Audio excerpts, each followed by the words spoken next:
Why not eat, drink, and be merry? If there is no accountability, then there is no sin. And if there's no sin, Christ died in vain. And if Christ died in vain, what do we need God for? This is the new philosophy of the New Age, that there is no hell. It is the hope of most people. There is no hell. On the other hand, people are going to visit our loved ones in the hospital with a new message of a new age that is the exact opposite. It's called the religion of NDEers, the religion of near-death experiencers.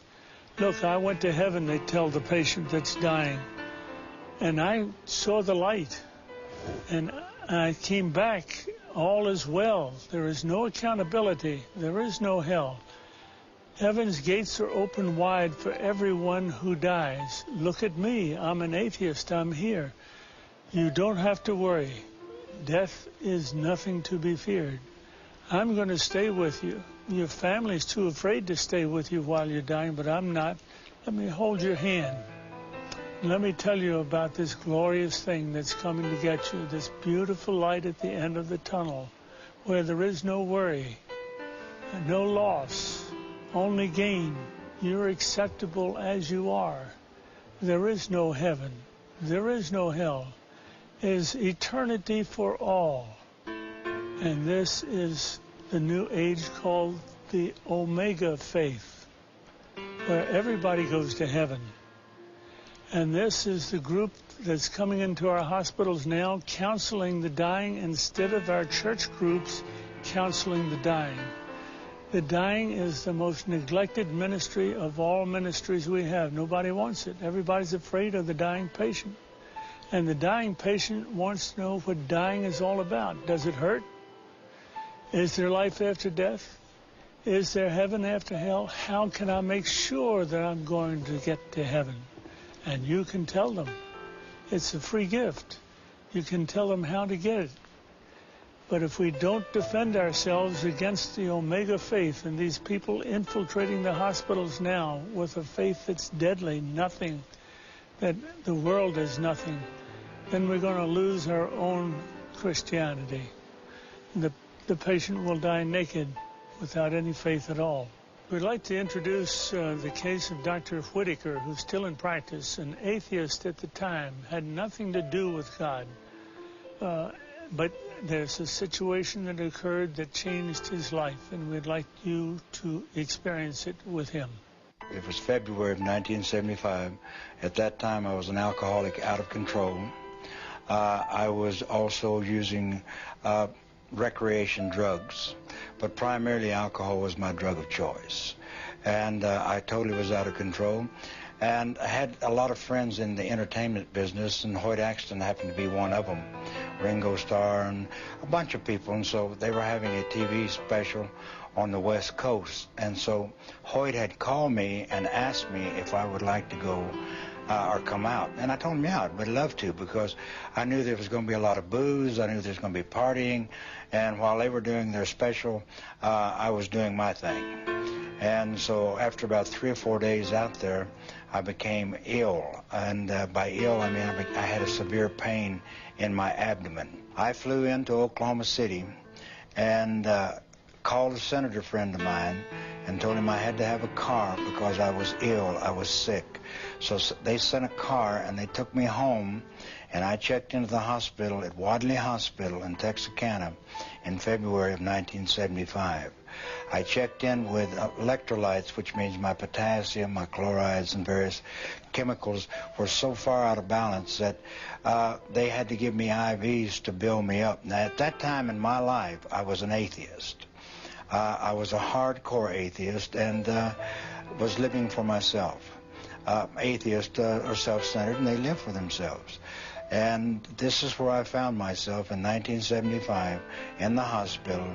And they took 3 days, and then they operated me. And when they operated me, I found myself in intensive care.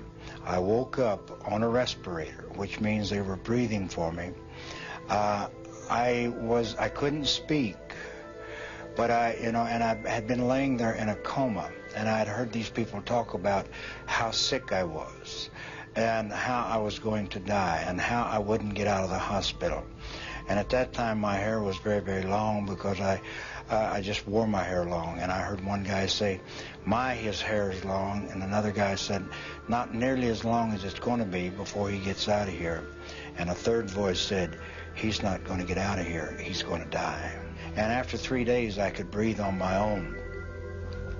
And I remember my doctor, my surgeon, a guy by the name of Donald Duncan, he told me, he says, Don, if you have anything to get right, if you have anything to get signed, you get it done, because we're not sure. We're not sure how long you have. So I knew, see, I had a condition that was called acute hemorrhagic necrotic pancreatitis. You don't live with this disease. Now, you can live with pancreatitis. You can even live with acute pancreatitis. But you do not live with acute hemorrhagic necrotic pancreatitis. Duncan had told my 2 sons that I would be dead before morning. They didn't expect me to survive. And, I'm laying there. Now, I'm a professed atheist. And when I say a professed atheist, I didn't believe in God. I believed in the power of the universe because I'd seen it. I'd seen it, life and death. As a physician, I dealt with life and death. I believed in something, but don't talk to me about God, and surely don't talk to me about a resurrection or a virgin birth or this type of thing, because I am in research science. PhDs in research science, the majority of them do not believe in God. They do not believe in a supreme being. They believe, and they're beginning now to believe that there is order in the universe, because as we get farther and farther along, we see the order. But I was an atheist. Now see, it's very easy to be an atheist when you're successful. You have worked your way from Oklahoma welfare to being one of the most powerful men in your part of the country, one of the most powerful men in the state of Oklahoma in relationship to political. It's very easy to be an atheist when you have done all of that. A man can sit back and say, I don't need God. What is God? But it's very difficult to be an atheist when you're laying on your deathbed, because you begin to think, what if these people are right? See, there'd been one man by the name of Ron Short that had stood between me and the gates of hell. One man that had witnessed to me about the love of Jesus for 5 years before I became ill. One man. And, I would debate him, and I liked him because he did what he said he was going to do. I mean, he was the only one that I saw that professed to be Christian, that lived what he said he was going to do. And so I really respected him. I didn't believe what he said, but I respected him. But when I'm laying on my deathbed and knowing that I'm going to die, guess who I thought about? I thought about, what if Ron is right? What if there is a heaven and a hell? And so the most immediately, the most pressing thought in my mind is, how do I get saved? What is saved? What is saved? How do I get saved? And so I sent them for Ron Short. I wanted him to come down because I wanted him to do what he had to do. I had no idea. How can a man hanging on a tree in Israel 2,000 years ago, what is that to me? But I knew that he had something that I had to have. And that night, see, I had him go for Ron, but Ron wasn't home. Ron was in Alabama. And so I had him go and send for Ron. And that night was the longest night that I've ever had in my entire life, before or since. And that night is, as I would be laying there in bed, as I'm laying there in bed,